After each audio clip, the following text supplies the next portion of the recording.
सेनापति दक्ष की जय सेनापति दक्ष की जय सेनापति दक्ष की जय सेनापति दक्ष की जय सेनापति दक्ष की। कहिए, क्या समस्या है? मैं अपनी पुत्री के विवाह के लिए तनिक सहायता मांगने आया हूँ महाराज। मुझे बैलों की आवश्यकता है, किंतु बैल खरीदने के लिए मेरे पास पूरी कौड़ी भी नहीं है। आप चिंता मत कीजिए, मैं प्रजापति दक्ष आप सबकी समस्याओं का समाधान अवश्य करूंगा। परमपिता ब्रह्मा ने मुझे इस योग्य बनाया है कि मैं अपनी समस्त प्रजा के कष्टों को दूर कर सकूं। आज आप सभी के कष्ट अवश्य दूर होंगे। सेनापति दक्ष की जय सेनापति दक्ष की जय किंतु उससे पूर्व आपको मुझे यह बताना होगा कि आप में से शिव भक्त कितने हैं।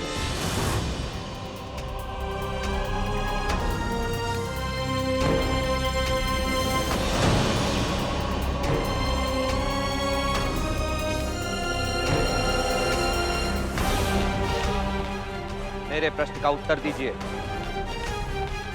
मेरे जैसे तुम भी तो एक शिव भक्त हो ना, यदि बोल देंगे तो एक फूटी कौड़ी भी नहीं मिलेगी। विष्णु भक्त बता देते हैं, महाराज भी तो विष्णु भक्त हैं। हाँ ठीक है।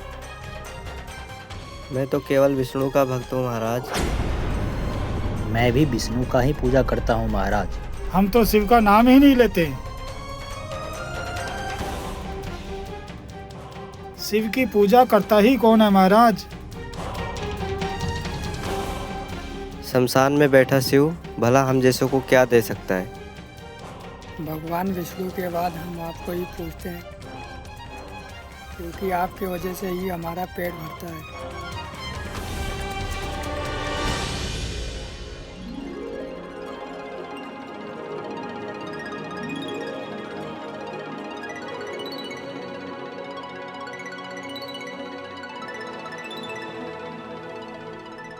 मैं आप सबकी इच्छाएं अवश्य पूर्ण करूंगा। यदि किसी ने असत्य कहा तो वो दंड का भागीदार होगा।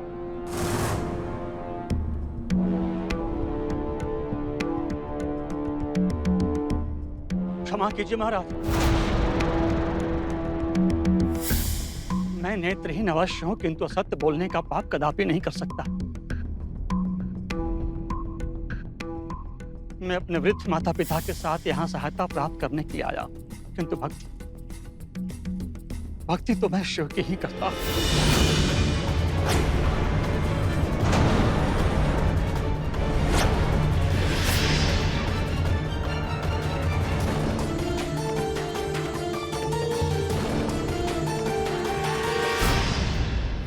मूर्ख है ये नेत्रहीन युवक, अब तो इसे फूटी कौड़ी भी नहीं मिलने वाली। धन क्या, उसे दंड प्राप्त होने वाला है।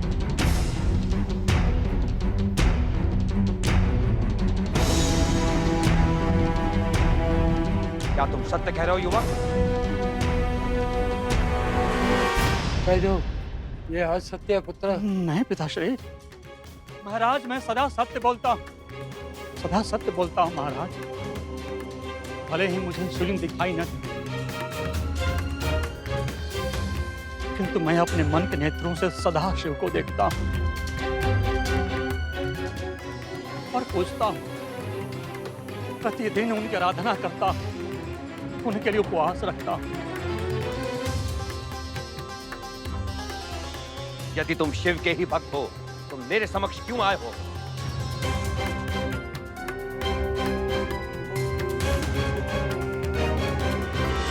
क्योंकि आप हमारे राजा हैं। नेत्रहीन होने के पश्चात मैं अपने वृद्ध माता पिता का भरण पोषण करने में असमर्थ हो गया हूं महाराज। अतः इनके लिए धन की सहायता चाहता हूं।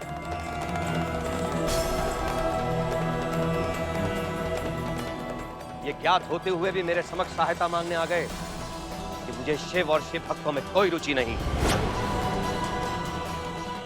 मैं यहाँ अति विवश होकर आया हूँ महाराज। अपने वृद्ध माता पिता को भूख से मरते हुए नहीं देख सकता। यदि नेत्र में ज्योति रहती तो कदापि यहाँ नहीं आता। अब मेरी सहायता करना आपका धर्म है, क्योंकि आप हमारे राजा हैं। चले जाओ यहाँ से, क्योंकि मैं शिव भक्तों को अपने समक्ष देखना भी पसंद नहीं करता।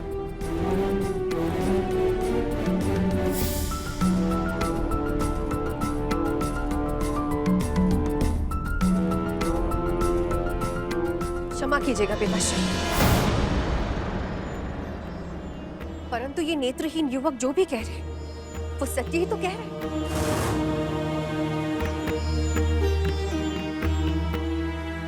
क्योंकि एक राजा के लिए प्रजा की सहायता करना उसका धर्म होता है। एक राजा के लिए उसकी प्रजा एक पुत्र के समान होती है, जहां पर कोई धर्म की दीवार नहीं होती।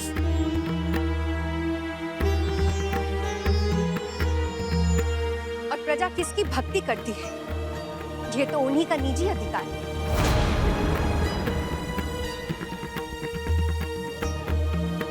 और ये मैंने आप ही से सीखा है कि एक राजा पर प्रजा का अधिकार होता है, और उसी अधिकार के नाते ही आपसे सहायता मांगने आए पिताश्री। परंतु आप शिव के नाम पर इनसे क्यों पक्षपात कर रहे हैं? कौन है ये शिव जिनसे आपको इतनी घृणा है,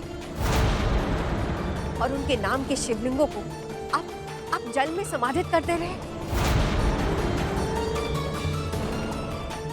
इस बात को ज्ञात करके रहूंगी, परंतु उससे पूर्व मैं आशा करती हूँ कि आप इस नेत्रहीन व्यक्ति की सहायता करें।